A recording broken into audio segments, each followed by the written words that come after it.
Welcome to the Abundant Vision Fundraising Podcast.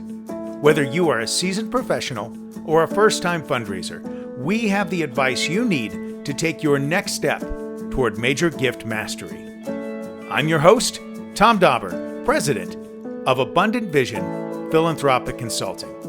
That cultivation cycle, it's a cycle and it repeats. And if you steward people well, if you show them the impact of their giving, if you express your gratitude in a way that's meaningful to them, if you surprise and delight them with the results of their giving at your organization, they should generally be open to additional giving and possibly even at higher levels. That's really what you're going for there. So you've got a third, right? That's what you're working on.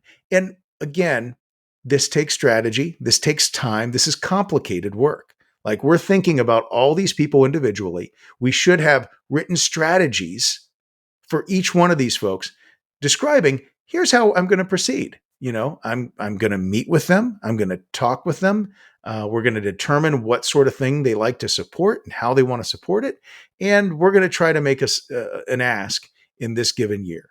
Or this is a person who's given to me. I'm going to invite them to this event to say thank you. I'm going to schedule some time with the executive from my organization to re-emphasize just how important their gift has been.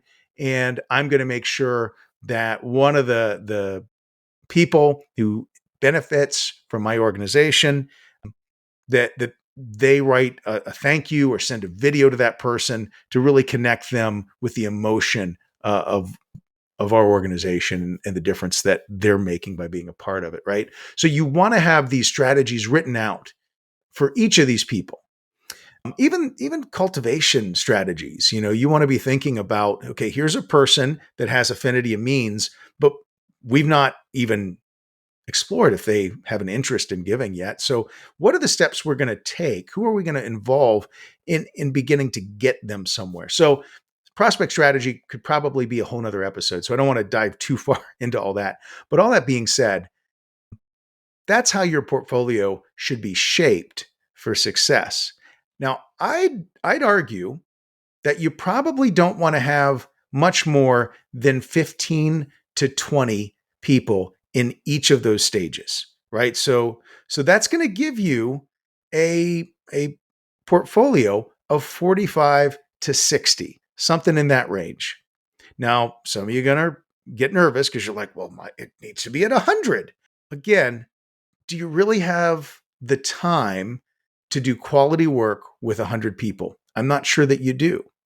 But when you focus in at this, 45 to 60 range, what you're going to find is that you do have the time to really pay proper attention to these people and give them the type of donor experience that's going to make them want to come back and feel really connected to your organization. And let me tell you, having that type of connection with the staff, with the organization, it makes up for a lot. I know that some of you listening, you're not at the big flagship university, right? You're not at the nationwide large nonprofit. You're a community organization. You're small, right? And so you don't have stewardship officers. You don't have the people that are working day and night just to surprise and delight your donors. But you can make up for a lot of that if you just have a good relationship, if you just spend time and deeply connect with your best donors. And that, again, it takes time. And limiting the number of prospects that you're trying to work with or donors that you're trying to work with, it's going to result in your donors feeling closer to the organization, and they're going to give more, and they're going to give more frequently as a result. Now, it may require your organization then to hire some more donors, or not donors. You don't hire donors. Sorry. It's going to might require your organization to hire some more fundraisers, right? Because when you have smaller portfolios, you don't have you've got people that need to be managed then that aren't, but that's appropriate. You should be spending money to give your donors the best experience possible. And I'll tell you, you're going to see your fundraising results increase when you pay better attention to your donors and you spend more time on these strategies. So let's just walk through this again as a summary, right? If I'm trying to do like 15 donor meetings per month, and that's pretty typical, 15 to 12, right? Somewhere in there. And you got 12 months per year. So that gives you somewhere around 180 donor meetings per year, right? That's pretty good, right? And that gets you to a place too where you've got, again, my experience is most organizations would be really happy if their major gift officers were soliciting about 15 gifts per year and closing a half of those, 7 to 8, somewhere in that range, right? So what that means then, again, that you're going to want to have about 15 donors in cultivation, 15 donors in solicitation, and 15 donors, and I guess I should say potential donors in cultivation and solicitation, because they may not be donors currently, and then 15 donors in stewardship. And that gets you to a place of 45 prospects per development officer, right? And again, if you're not managing people, if you're in a place where all you do is just fundraise, you don't have additional things that you're doing, that number could get up to 60, maybe 70, somewhere in there. But I wouldn't bring it to 100, really, because you've got to have time to do these things and do them well. Now what about qualifications?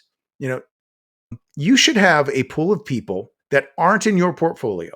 These are people that wealth screening may have identified, or maybe your board members have said, hey, this person could be a great donor to our organization. We need to get to know them.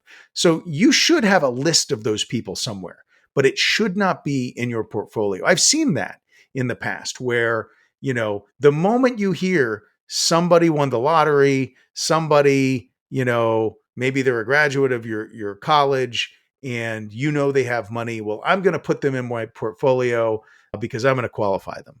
Well, again, if you've never met them, they should not be in your portfolio. And just because the person is wealthy, just because the person has been involved with your organization in the past, does not mean they have the affinity needed in order to be in a portfolio. So you should have what I would call a qualification portfolio, something outside of your managed donors that you're using to focus your efforts on, the qualification work. And this is especially important where you've got maybe multiple fundraisers all working on qualifying people, and maybe there isn't a geographic separation between them. You're going to want to, say, well, these 20 people are yours. These 20 people are yours. That way we're not competing. That way we're not fighting over, well, I wanted to qualify that person, those sorts of things.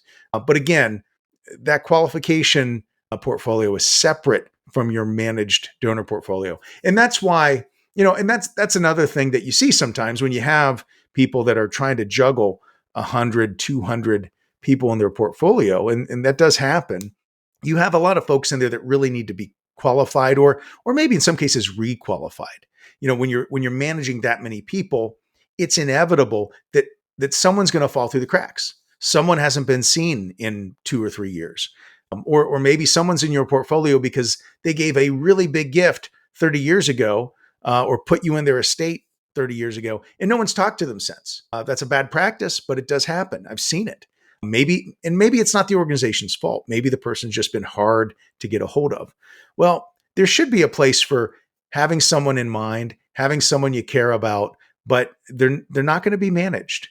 They should not be here. Even if they're a great volunteer that everybody loves, it's an important relationship to the organization, don't put them in your portfolio just because it's an important relationship.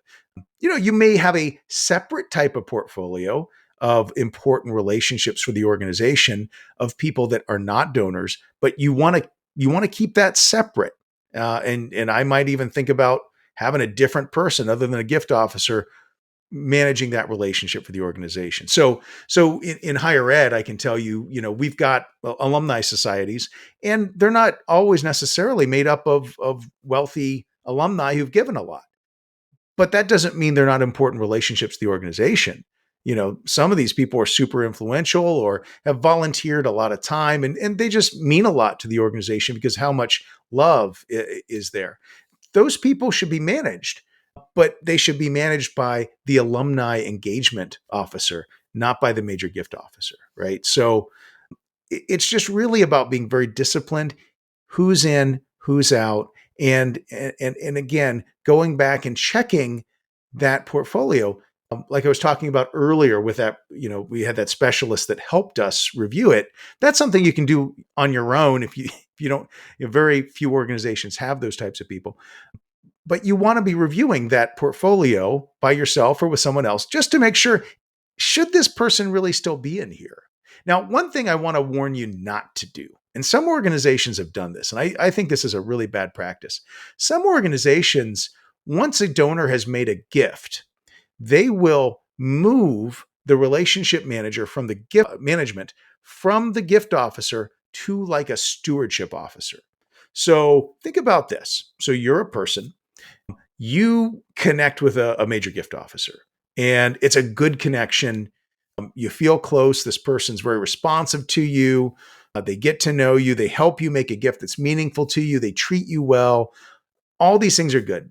And then all of a sudden, so this relationship culminates in a gift.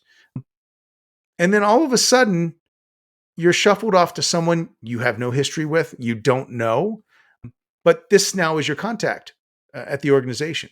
You're not connected with that person you were before. Well, what's that going to feel like? It's going to feel like, oh, you just wanted to get with me to make a gift, and now you're done with me. That's what it's going to feel like. It doesn't matter how great your stewardship person is. There's a lot of great ones out there.